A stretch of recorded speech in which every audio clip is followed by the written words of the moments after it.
Okay, listen. You can actually become insanely good at drawing. Yes, you can. But here is the thing. Most people never do because they keep practicing the wrong way. They just keep drawing and hoping it clicks one day. It doesn't work like that. Drawing isn't luck. It's not even about talent. It's about understanding what you are doing every time that pencil hits the paper. Once you get that part right, improvement becomes automatic. So in this video, I'm gonna show you how to start and finish your drawings the right way. The kind of way Leonardo da Vinci himself would probably nod at. But first, you need to know your tools. We are using an HB pencil, soft and extra soft charcoal pencils, a mono zero eraser, an electric eraser, a white pen, and some makeup brushes. Now let's set the paper and get to work.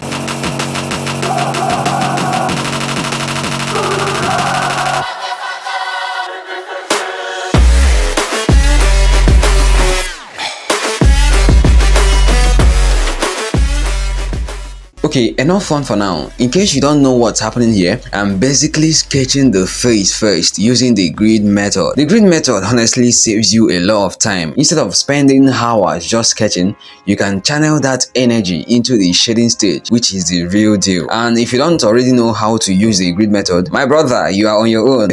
Okay, I'm kidding. I actually have a full video that explains that. You can check the link in the description later. Once we are done with the sketch, it's time to get to the real meat of the drawing. And of course, what better place to start than the eyes? I'm using a well-sharpened soft charcoal pencil to outline the eyelids, pupils, and all those tiny details. It might not look like much now, but trust me, this helps later while shading, so the eyes don't disappear under all the layers of tone. But wait, taking a quick look at the reference photo, this side of the face is so dark, so yeah, a lot of the outlines we are drawing here won't even show up much later. But still, we follow these steps because that's how you stay consistent and accurate. After the outlines, I grab my blending stump to smooth things out. Tiny steps like this, don't skip them. They might look small but make a huge difference in the final result. Now we grab the extra soft pencil and shade the living light out of this thing.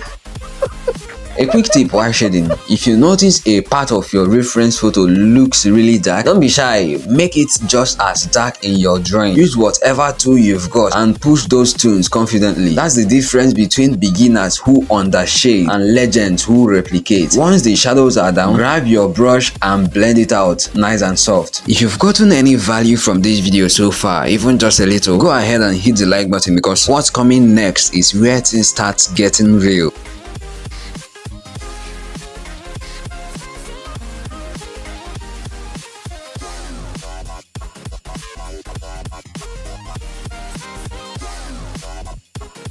Alright, we have shaded enough, so now it's time for skin textures around the eye. I'm using a soft pencil to darken the pupil, then I blend it out gently with a small brush so it sits right in the shadow. Next, I start adding pores under the eye. How you treat this part can make or break your piece. I don't invent a pattern, I studied the reference. Some pores look like tiny dots, some like little semicircles, some are faint, some are bold. They don't line up neatly, they are random, so you follow what you see and copy it. Light touch, slow hand, build them up gradually until it feels natural. Then use a small brush to blend those pores, just enough so they don't end up looking like blackheads or freckles. Keep it subtle. Now, to detail the eye itself, I'm first bringing back those fading pupils using an extra soft charcoal pencil. I blend it gently, then grab my mono zero eraser to lift out the highlight in the sclera. That's the white part of the eye. And finally, I go in with the white pen to hit those sharp highlights right on the pupil. That little spark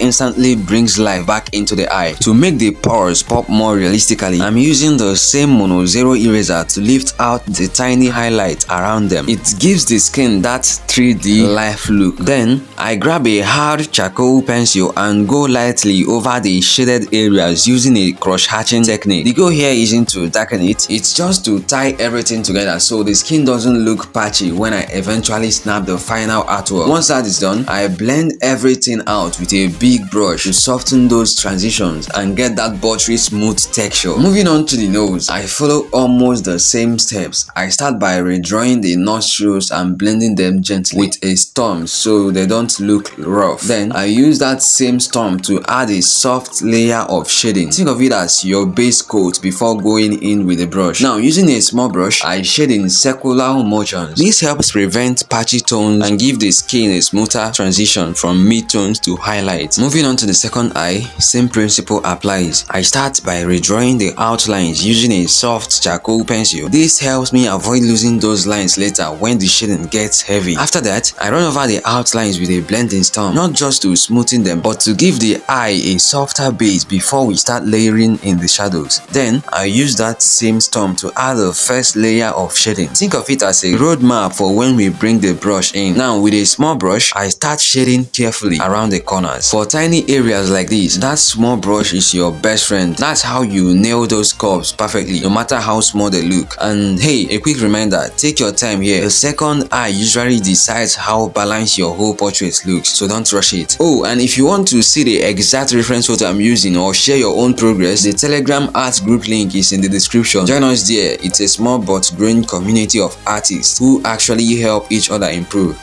Now we are getting into one of my favorite parts, shading the cheeks. For area like this, I always go with a medium or big brush. The bigger brush covers more ground, makes the process smoother, and saves you from those unwanted patchy strokes that a tiny brush would leave behind. Think of it like painting a wall. You don't use a toothbrush for that, right? Once the base shading is done, then I can switch to a smaller brush for the details, maybe around the edges of the face or anywhere that needs extra definition. That's how you get that clean, realistic gradient instead of random dark spots all over the place. Now, back to the eyes. This is where the magic happens. I use a soft pencil to bring back any fading outlines and also add some fine pores around the eyelid area. Once that's done, I blend everything lightly with a small brush just to unify the tone. Then comes the highlighting stage. That's what brings the eye to life. First, I use the mono zero eraser to lift out those subtle reflections around the sclera and the skin pores. Then I pull out the electric eraser and tap it gently in dots to create those wet highlights just above the eye. You know that tiny glossy area that makes the eye look alive? Yeah, that's what we are after. And finally, the fun part,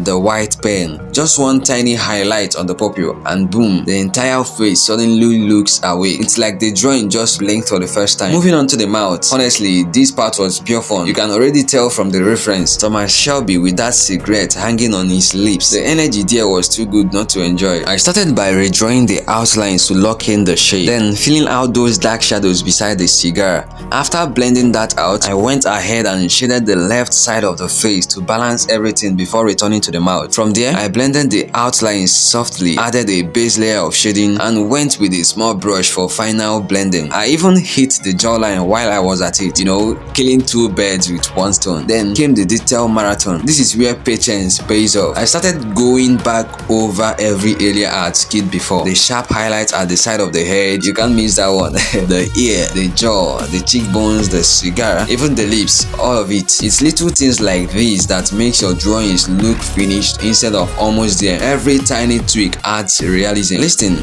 if you are still watching up to this point, you are already doing better than most people who gave up halfway. Keep going, you are gonna get there. Now, I hope you are actually enjoying this video because I try to make it as enjoyable as possible while still teaching real stuff. And again, tell me in the comments, what's that one part of the face that always gives you wahala when drawing? And in case you haven't subscribed yet, what are you waiting for? Hit that subscribe button because the next video that pops up is even more detailed. Now, before we wrap this up, let me just say something real quick. If you are watching this and you've been drawing for a while, but sometimes you look at your work and go, nah, this thing no dey make sense. Calm down, my friend. Relax, you are not alone. You see, nobody starts out great. Even the artist you admire now once made sketches that looks like, I don't even know what to call it. But that's the whole point. Every line you draw, every every shading mistakes you make. It's part of the process. You will look back one day and laugh at the same drawings that frustrate you now. And talent, yeah, talent helps, but trust me, understanding and patience, those two are the real MVP. Some days you will draw and it feels like you are wasting your time, but you are not. Those quiet hours when nobody is watching, that's where your skill is building silently. So just keep showing up, keep practicing, and don't rush it. Your art will catch up to your effort, I promise. One thing I always tell people is draw along with me. Don't just sit there watching like it's Netflix. Pick up a pencil, try it out, even if it turns out messy. That's how I started, by messing up first. I still remember the first time I tried shading like this. I thought I was finished until I zoomed out and realized my man looked like he just came back from a war. But that's the thing. You will never really get it by just watching. You've got to feel it. You understand your lines more when your own hands shake a little, when you erase something 10 times before it clicks. So whenever you are watching me draw, try to pause, rewind, mimic what I do, and note down what didn't work, because those little mistakes, that's where your real style hides. And if you are already doing that, you are on the right track. Keep going, I promise. The more you stay consistent, the more it starts to feel natural, like your hand already knows what's next. Alright, keep watching some legendary art, because the moment you've all been waiting for is finally here. The review.